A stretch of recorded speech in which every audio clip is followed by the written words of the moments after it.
2,000 years ago, the proudest boast was Civis Romanus Sum.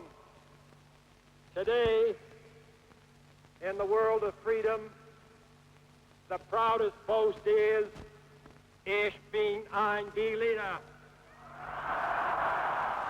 It was a great day in the history of Berlin, June 26, 1963.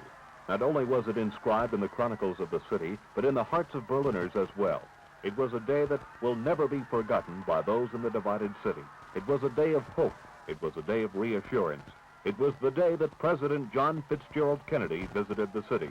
For here was a man of courage and integrity, a man who didn't promise easy solutions to the problem, but he was a man who justified the belief in a better world to come.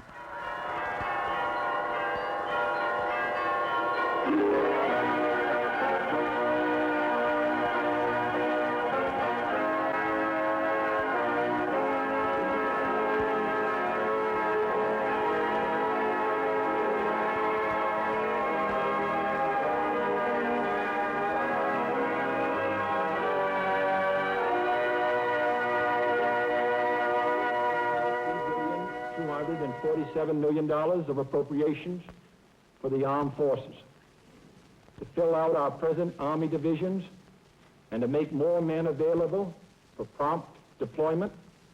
I am requesting an increase in the Army's total authorized strength from 875,000 to approximately 1 million men.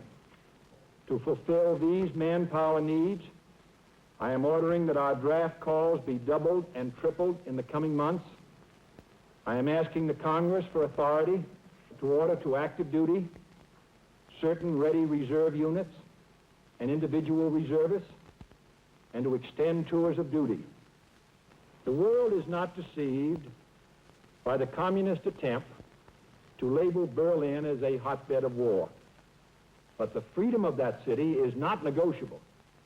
We cannot negotiate with those who say, what's mine is mine, and what's yours is negotiable. To sum it all up, we seek peace, but we shall not surrender. 9:55 a.m. Air Force One lands at Tegel.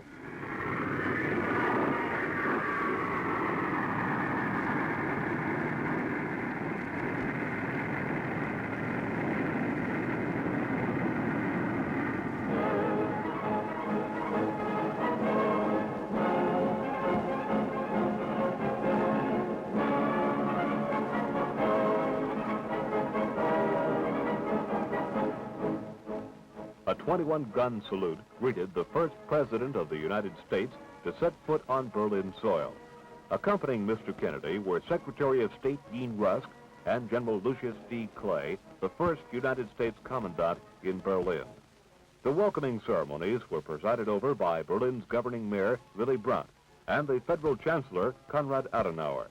The wall was there, the division obvious, and it brought forth thoughts of President Kennedy's July 25th address to the nation when he said, "For West Berlin, lying exposed 110 miles inside of East Germany, surrounded by Soviet troops and close to Soviet supply lines, has many roles. It is more than a showcase of liberty, a symbol, an isle of freedom in a communist sea. We cannot and we will not permit the communists to drive us out of Berlin either gradually or by force. For the fulfillment of our pledge to that city is essential to the morale and security of West Germany, to the unity of Western Europe, and to the faith of the entire free world."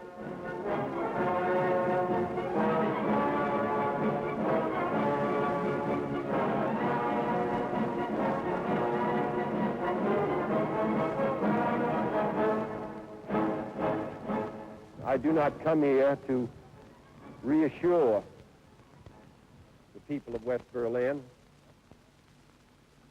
Words are not so important, but the record of the three powers, our French friends whose hospitality we enjoy here, our British friends, and the people of the United States, their record is written on rock. The legendary morale and spirit of the people of West Berlin has lit a fire throughout the world. But it is not so surprising, for through history, those who live in the most danger, those who live nearest the adversary, those who keep the watch at the gate, are always prouder, more courageous, more alive than those who live far to the rear. So I'm glad to come to this city. It reassures us. And we express our thanks to the people of West Berlin for their welcome this morning. We come to a city which is 3,500 miles from the United States, but we come to a city which we feel to be part of us.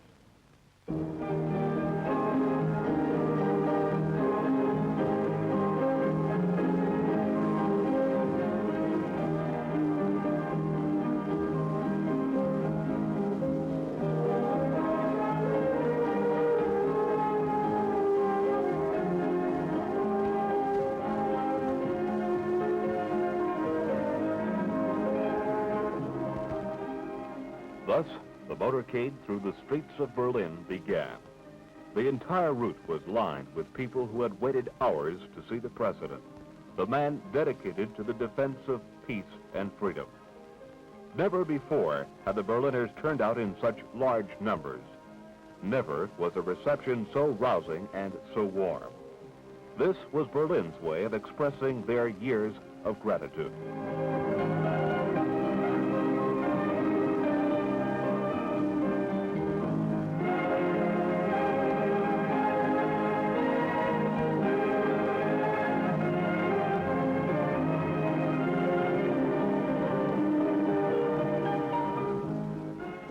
Wherever the president went, he was greeted with enthusiasm that knew no bounds.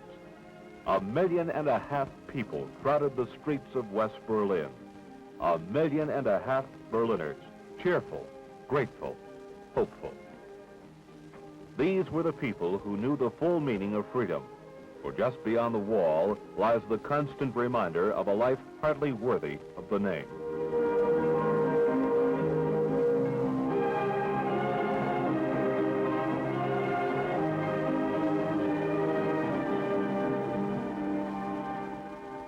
The motorcade took him to the famed Brandenburg Gate, symbol of Berlin.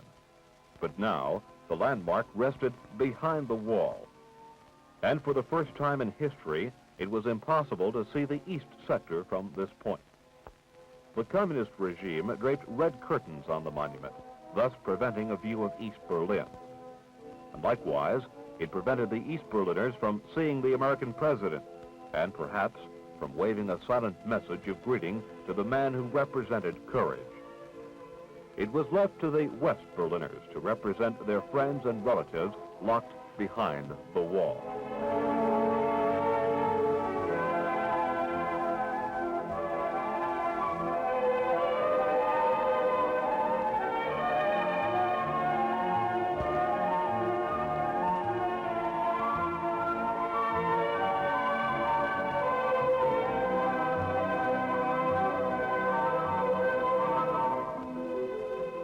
The motorcade continued onward with its whirlwind tour of the divided city. The din of noise, the shouts and cheers along the route were wild and enthusiastic. The people of Berlin gave the president the biggest reception in the city's history.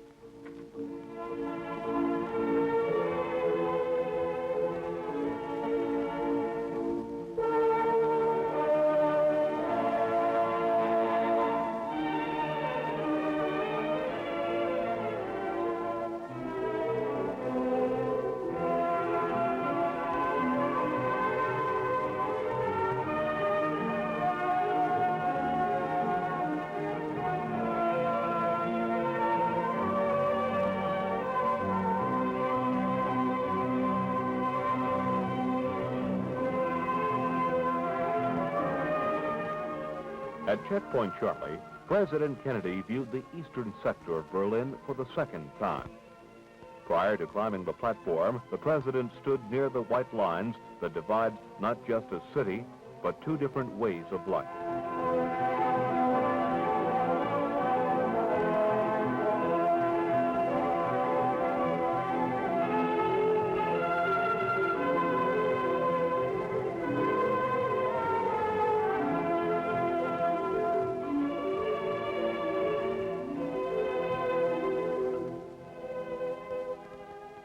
Communist banners and slogans were erected on the other side of the wall. Like those at Brandenburg Gate, the communist slogans, written in English, boasted of the eradication of militarism in the Soviet zone. Standing beside the banners were heavily armed border guards. But despite all of the obstacles and apparent danger, many East Berliners still gathered in Friedrichstrasse, some 200 yards beyond the sector border. They stood there in silence. The distance between freedom and communism seemed great, but within them remained that feeling of participation and of hope.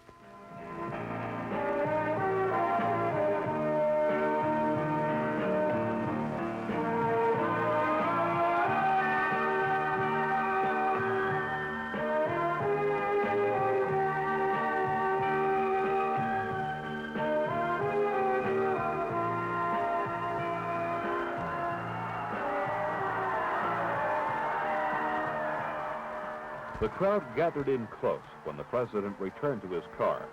While crossing the road, the cheering people were briefly able to rub shoulders with the man they appreciated so dearly.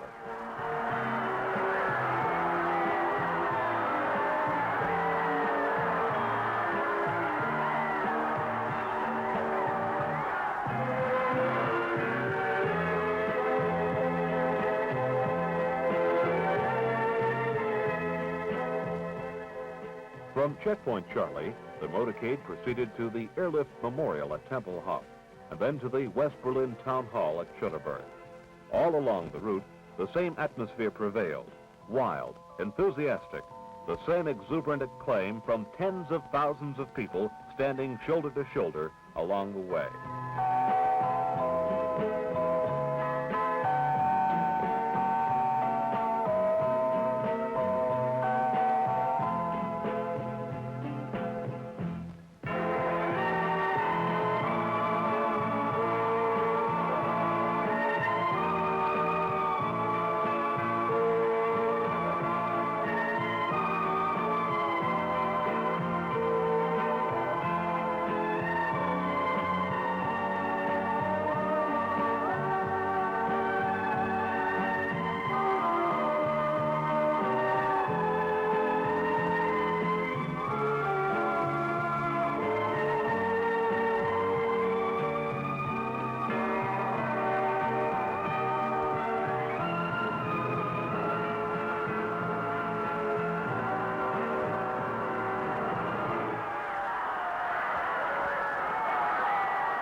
Even before he arrived, the square in front of the town hall was bursting at the seams with people.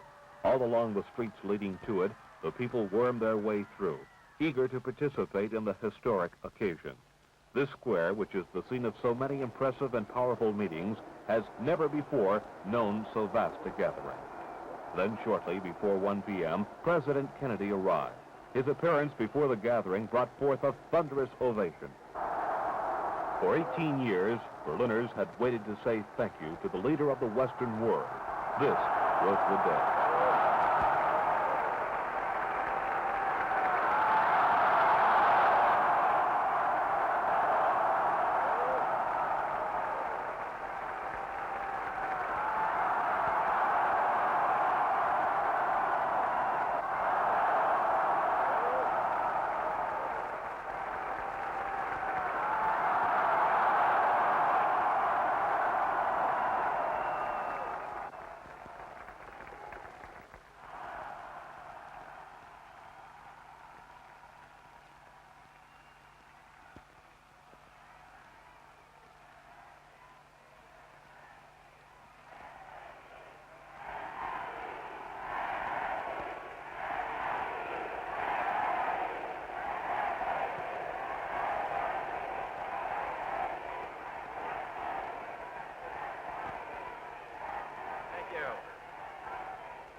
I am proud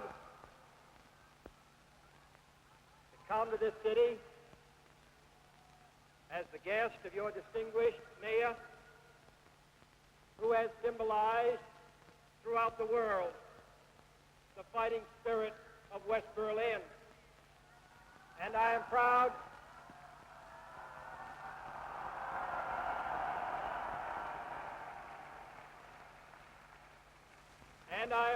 to visit the Federal Republic with your distinguished Chancellor, who for so many years has committed Germany to democracy and freedom and progress, and to come here in the company of my fellow American, General Clay, who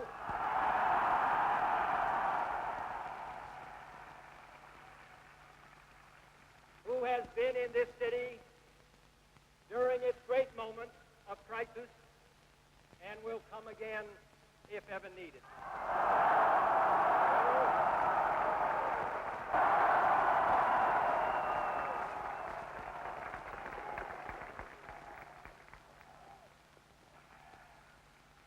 2,000 years ago, the proudest boast was Civis Romanus Sum. Today, in the world of freedom, the proudest boast is Ich bin ein Berliner.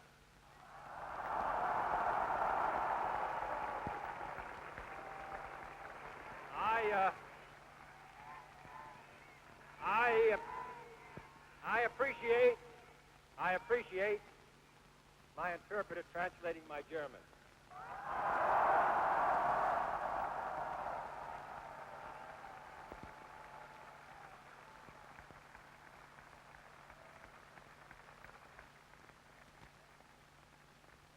There are many people in the world who really don't understand, or say they don't, what is the great issue between the free world and the communist world. Let them come to Berlin.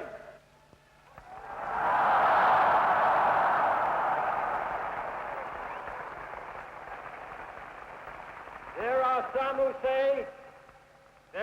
who say that communism is the wave of the future. Let them come to Berlin. And there are some who say, in Europe and elsewhere, we can work with the communists. Let them come to Berlin.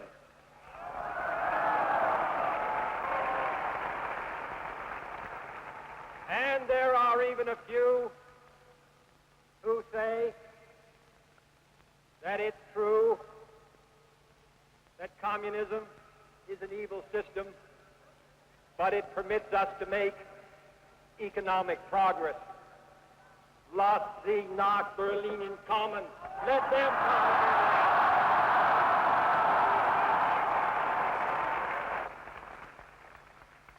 Freedom has many difficulties, and democracy is not perfect.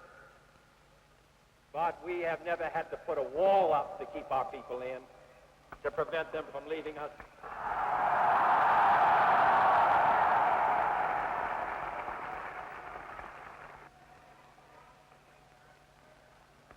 I want to say, on behalf of my countrymen who live many miles away on the other side of the Atlantic, who are far distant from you, that they take the greatest pride, that they have been able to share with you, even from a distance, the story of the last 18 years. I know of no town, no city that has been besieged for 18 years that still lives with the vitality and the force and the hope and the determination of the city of West Berlin.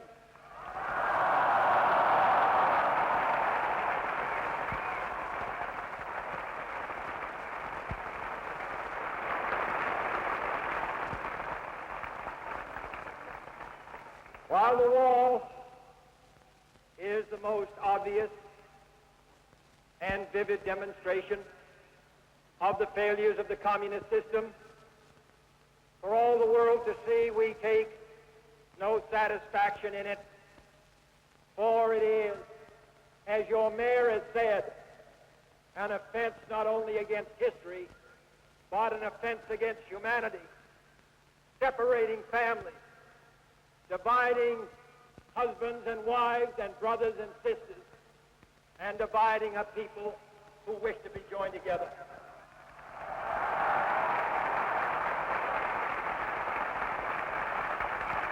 What is true of this city is true of Germany.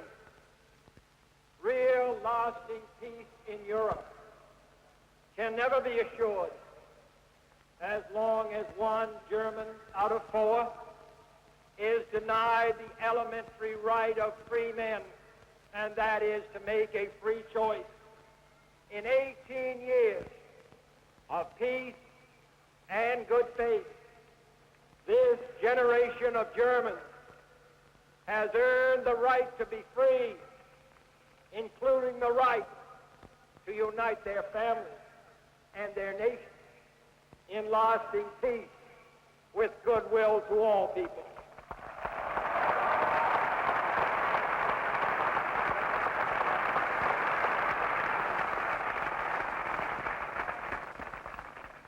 You live in a defended island of freedom, but your life is part of the main. So let me ask you as I close to lift your eyes beyond the dangers of today to the hopes of tomorrow, beyond the freedom merely of this city of Berlin or your country of Germany, to the advance of freedom everywhere, beyond the wall to the day of peace with justice, beyond yourselves and ourselves to all mankind. Freedom is indivisible, and when one man is enslaved, all are not free. When all are free, then we can look forward to that day when this city will be joined as one, and this country and this great continent of Europe in a peaceful and hopeful globe. When that day finally comes, as it will, the people of West Berlin can take sober satisfaction in the fact that they were in the front lines for almost 2 decades.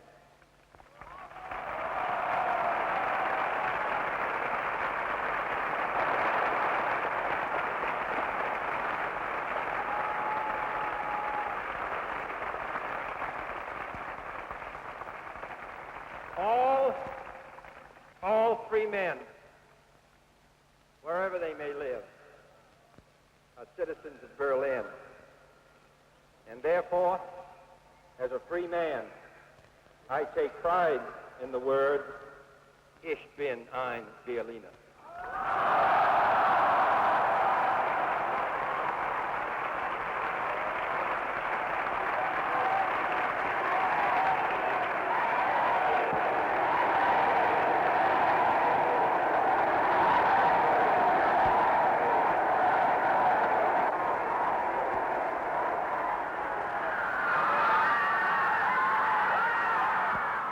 The applause seemed endless.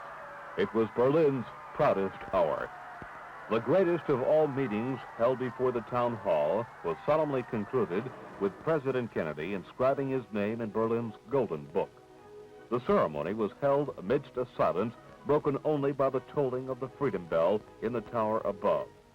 The attention of a grateful people was fixed on a man who carried their hopes, their good wishes, and their confidence.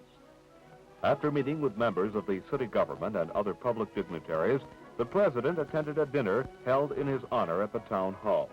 Then at 3:23, the motorcade resumed its journey. Again, the streets were jammed with thousands of confetti-throwing people. They tried to catch a glimpse of the man who represented the United States.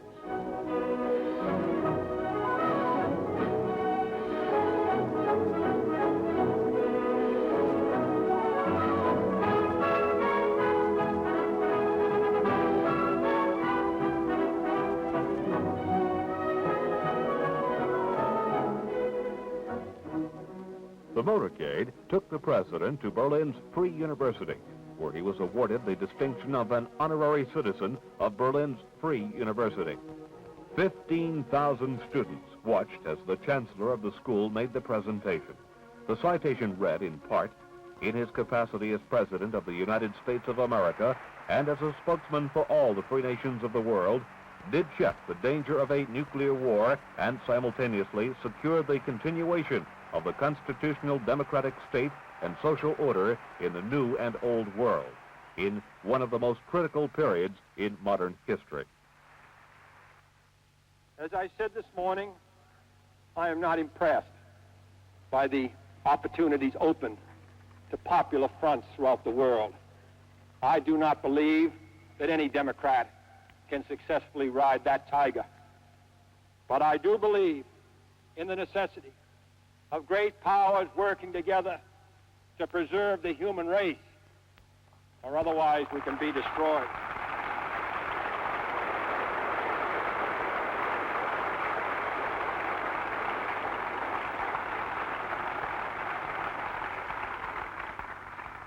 Nor can the West ever negotiate a peaceful reunification of Germany from a divided and uncertain and competitive base.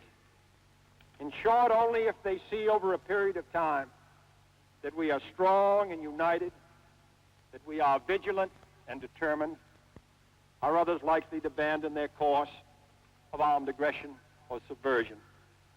Only then will genuine, mutually acceptable proposals to reduce hostility have a chance to succeed. This is not an easy course. There is no easy course to the reunification of Germany, the reconstitution of Europe, but life is never easy. There's work to be done and obligations to be met, obligations to truth, to justice, and to liberty.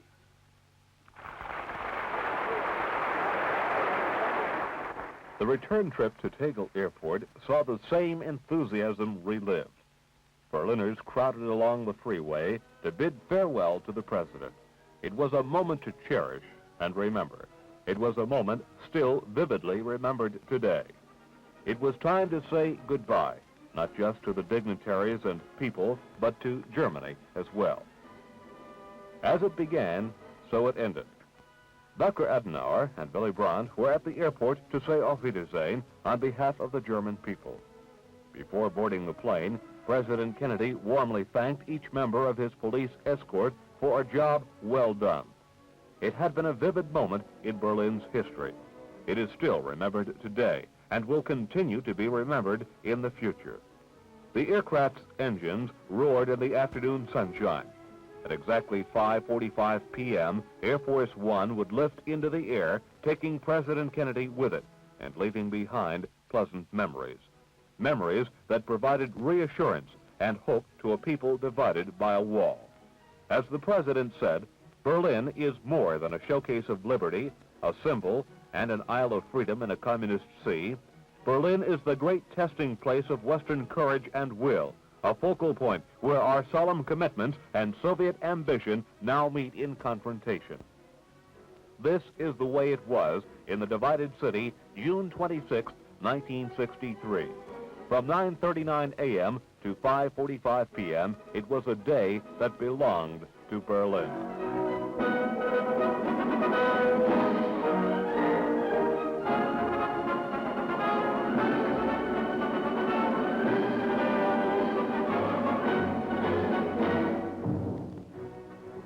I said yesterday that I was going to leave a note for my successor,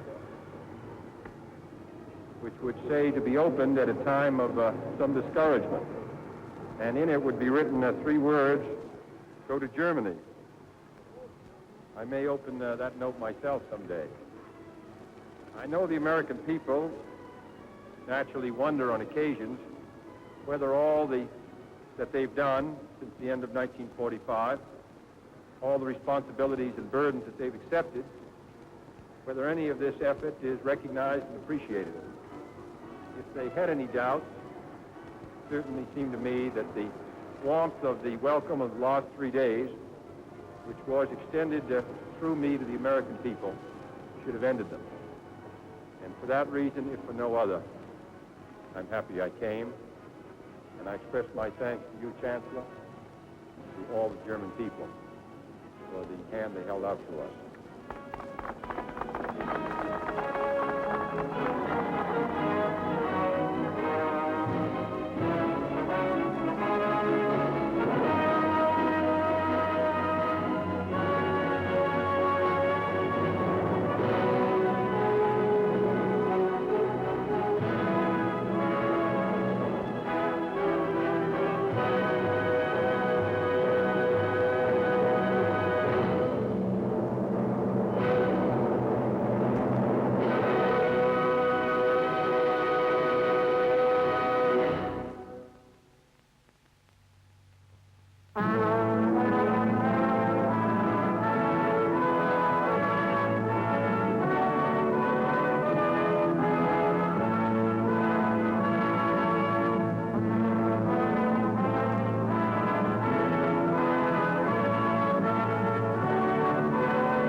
Sound patterns and production by Air Force Sergeant Bill Bailey.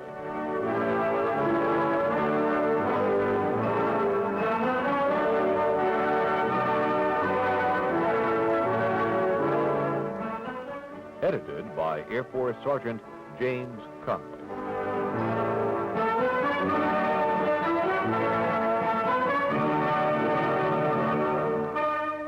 One Day in Berlin was produced by the Special Events Department of AFTV.